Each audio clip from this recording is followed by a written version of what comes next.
Today I want to speak to you about heartache, and this is taken from one of my books called A Pocket Guide Through Heartache.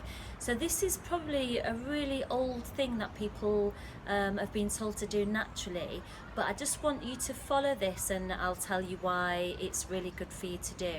So I want you to write down on a piece of paper all of the pros and all of the cons of what happened in your relationship. So now that you're not with this partner anymore, I want you to think, was she really good at being attentive or good listener?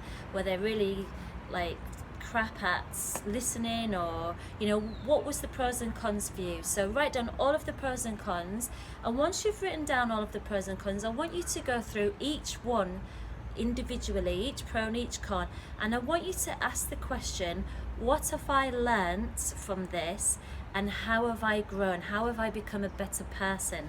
So this is really important, because in every relationship that we go through, we learn something about ourselves and we learn something about the other person as well, and it's really good for our growth. But sometimes we might miss it, we might skip it and go on to the next relationship, and we don't learn anything at all because we haven't had time to sit back and reflect on what's happened and how we've learned from it and how we've grown from it.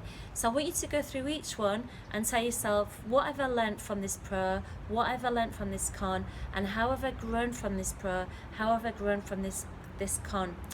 If you're getting the same answers from a lot of the pros and cons, then that means there's a strong message that is trying to come through to you from the pros and cons. So that I would listen to that message and listen to it carefully, because that message is something it's really trying to reach out to you and tell you what you've learned and how you've grown from that. I hope you found this tip helpful. If you want more